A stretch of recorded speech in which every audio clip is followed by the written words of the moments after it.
Welcome to The Explainer. Today, we're tearing down a massive historical myth. So let's just jump right in. Picture the scene. It's 1517. A gaunt, incredibly determined monk named Martin Luther marches right up to a church door in Wittenberg and nails his 95 Theses to the heavy wood. Bam, bam, bam. Now, according to the legend we've all been taught, with that single hammer strike, he single-handedly shattered Christendom, transformed the West, and literally made the modern world possible. It's a gripping story, right? A singular hero standing up to absolute power. But is that really how history happened? So, did one man's hammer strike actually create the modern world? Well, let's dive into this. In a brilliantly provocative essay for the New Republic, the acclaimed writer Marilyn Robinson completely challenges this deeply entrenched narrative. And the central thesis we're exploring today is that history simply doesn't work this way. This great man legend of Luther, while, incredibly dramatic, actually obscures a massive hidden foundation of continuous creeping descent. The modern world wasn't born in a single day. It was built on the backs of people history has largely forgotten. Section 1. The Forgotten Precursors. If you look at this timeline, you'll see why it's best to think of history kind of like an iceberg. Long before Luther's famous 1517 stand, the fire of dissent was already burning underwater. Luther had incredibly brilliant, heavily persecuted predecessors who were preaching the exact same radical ideas, but because they lacked a few key historical advantages, they slipped into obscurity, completely crushed by the weight of being labeled heretics. I mean, look at this. The fire of dissent started way back in the 1170s with the Waldensians, progressed to the teachings of John Wycliffe in the late 1300s, exploded with the Bohemian Revolt after Jan Hus was burned in 1415, and only then reached Luther in 1517. Luther wasn't the first spark. Actually, scratch that, he was gasoline poured onto a fire that had been smoldering for over 300 years. Take John Wycliffe, for example. This guy was a highly distinguished Oxford philosopher who dared to help translate the Bible into English. He preached and wrote in both English and Latin, determined to make high theology accessible to the common person. And his books were considered so incredibly dangerous to the establishment that they were publicly burned in Rome, England, and Prague. But the movement couldn't be stopped. His underground followers, they were known as the Lollards, operated by the dark of night, surreptitiously bringing translated scripture directly to the poor. Then, fast forward a bit to the explosive impact of Jan Hus. Hus was a priest and professor in Prague who took a massive, bold stand against the church's sale of indulgences, preaching directly to the people in their native Czech. For this defiance, he was summoned to the Council of Constance and burned as a heretic in 1415. But here's the crazy part. His execution absolutely backfired. It sparked a massive peasant revolt that successfully split the entire nation of Bohemia from Rome. Think about that for a second. Hussite Bohemia actually repelled 5 papal crusades, a full century before Luther's famous stand. Now, what's really interesting about this is that Martin Luther himself knew he wasn't acting alone. He famously declared, "We are all Hussites."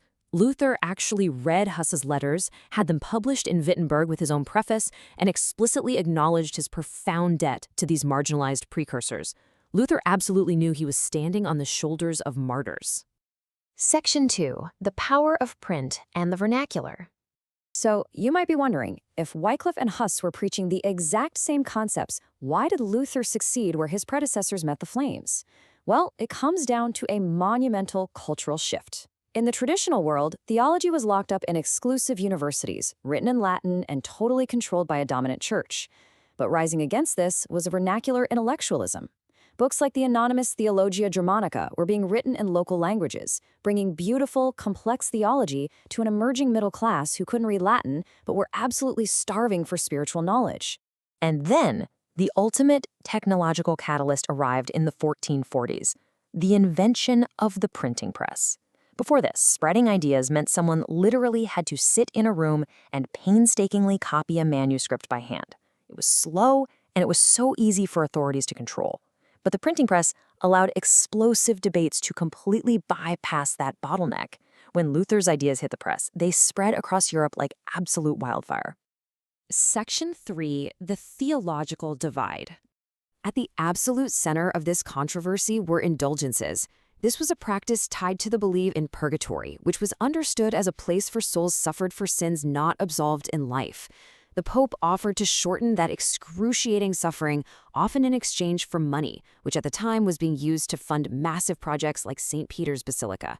Just imagine the unimaginable emotional pressure placed on the poor here, being asked to choose between keeping their living family afloat or purchasing relief for a beloved deceased parent they truly believed was in torment. Listen to how perfectly Luther captures that exact public outrage. He asked, "Why does the Pope not empty purgatory for the sake of holy love and of the dire need of the souls that are there?" It is a staggeringly potent, highly relatable argument against this practice, and it absolutely electrified the laity who read it. So, the crucial point we need to take away here is that a society's form of worship directly asserts its view of cosmic reality and power. The traditional Catholic view relied on a strict cosmic hierarchy. The priest acted as a necessary mediator between the people and God, with absolution coming exclusively via the church. The dissenting Protestant view stripped all of that away. It asserted a direct relationship with God, an absolute fundamental equality of all Christians, and salvation by grace alone, meaning no human mediation or financial transaction was required whatsoever. But here is a fascinating twist. Luther wasn't entirely radical. Take his doctrine of consubstantiation.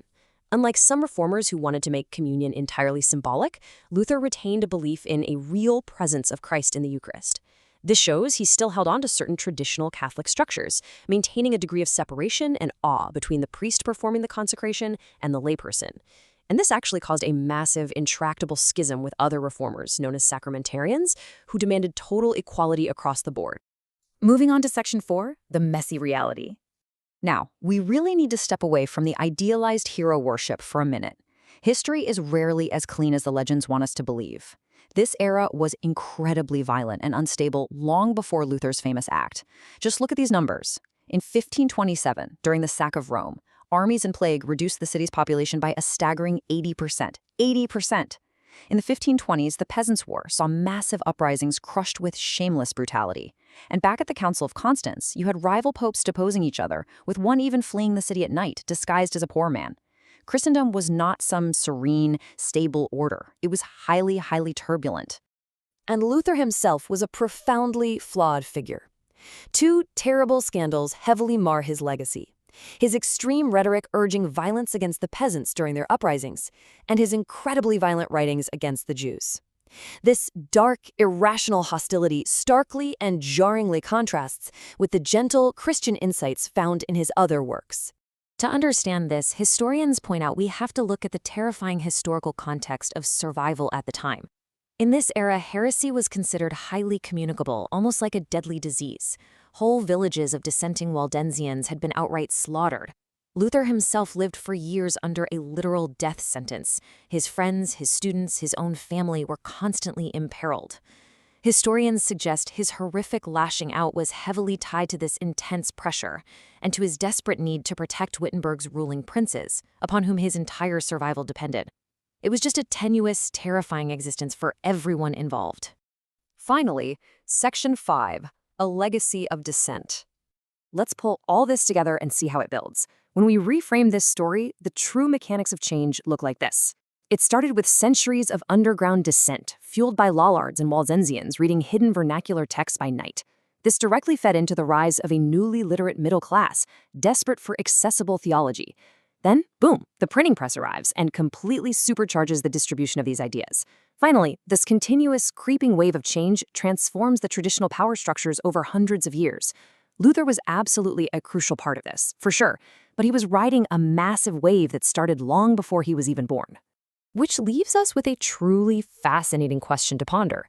If the modern world wasn't born from a single act of defiance, if Luther's hammer strike was just the incredibly loud culmination of generations of hidden underground work, what other great men of history are hiding centuries of invisible groundwork?